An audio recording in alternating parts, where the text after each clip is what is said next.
So, I was reading the other day when I came across a very interesting concept. In the book Think Like a Monk by Jay Shetty, he mentioned that there are two kinds of currencies in our life. One is money, where we spend majority of our time and effort to accumulate both of them. The other, which is luxury, often taken for granted as it has been given to us since birth. It is time. Both are currencies that are traded for other stuff. We use money to buy things and pay rent, and we spend time to master or learn a skill. Yet, we can earn money as the day goes by, but we cannot regain the time we lost. Unfortunately, in today's materialistic society, the value of time is often undervalued. Let me explain why. The value of time is determined by our ability to prioritize. When asked to list the top 5 things which we want to do with our time, most people would say stuff like spending time with family, learning a new skills, and others which makes our life more productive.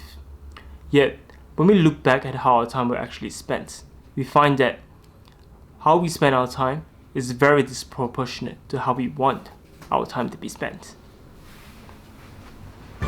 To prove this, I've decided to track every minute of my time each day. I started off by planning my week using a simple calendar, and by the end of each day, I would then input accordingly to what actually happened to see if my time was well spent.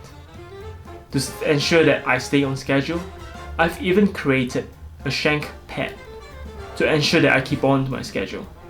It works as a timer where it keeps track of the time I spend on each task, and it sends out a verbal reminder when I'm falling behind.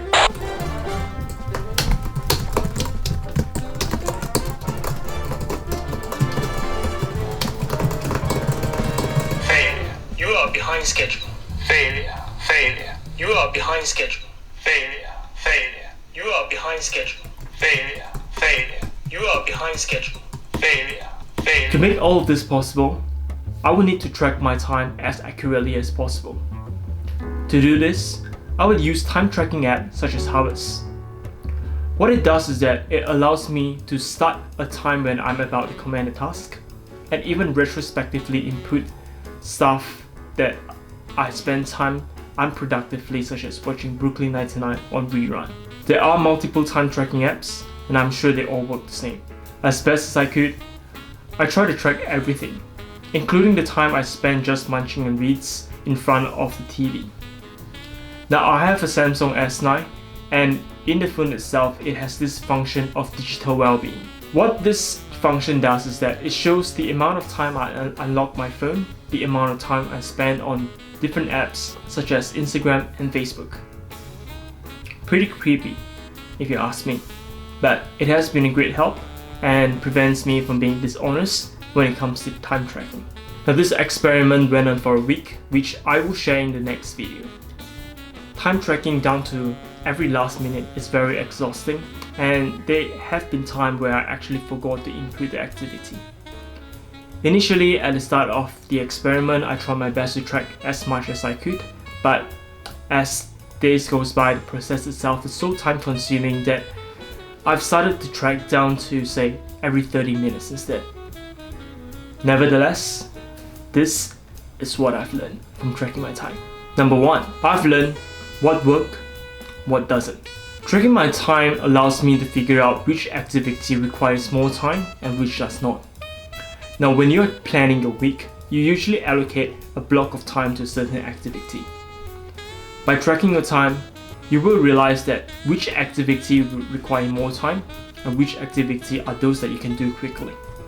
It all depends on your personal experience and skills. This will allow you to manage your time more effectively and plan your day better. When periods of activity are followed by long downtime, perhaps the activity was a lot more draining than you expected. When I encountered such long period of break after a certain activity, it encourages me to rethink my planning in order to balance the energy over time.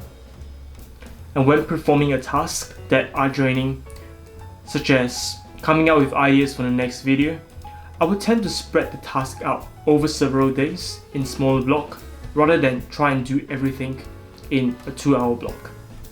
This will ensure that my energy level stays optimal and reduce the amount of mental blocks I will encounter. Number 2, learn how to minimize interruptions and identify your bad habits. Tracking time allows you to study your behavior better. If you notice that after every activity you're on your phone browsing Facebook or Instagram, perhaps you're getting distracted with your phone so close to you. And if you're taking a nap after activity, maybe you should start thinking about staying out of the bedroom for your break. Learning about all of this behavior allows you to minimize interruptions when moving from one activity to another. And looking at my time tracking versus the original schedule, it is quite obvious that I have not been very productive. This shows that the time we spend on a certain activity is disproportionate to what we consider a priority. While all this time spent are not necessarily time we spend bludging, sometimes wastage of time occurs, such as when you're traveling to different places or to meet different people. Tracking allows you to identify the impact of these times have on your daily schedule. And recognizing this is important for me as it allows me to identify which activities can be batched in order to maximize the amount of time so that I can stay productive. Thirdly, where you can factor in mindfulness and well-being. Another benefit to time tracking is that it allows me to identify time for self-care. This channel is all about taking care of yourself. Naturally, we need to start thinking about when it is time to pay attention to our mind and our body. When it comes to things like meditation, we often find excuses saying that we do not have enough time for it. When you do start tracking your time and activities, you will realize that while you claim that you have no time for meditation or self-reflection, you somehow find time to browse Facebook or watch Netflix. Something for you to think about. That's it, guys. Hope that after this video you will start tracking your time and identify how your days are truly like. Share with me in the comment below regarding what you have learned, and I'll see you next week.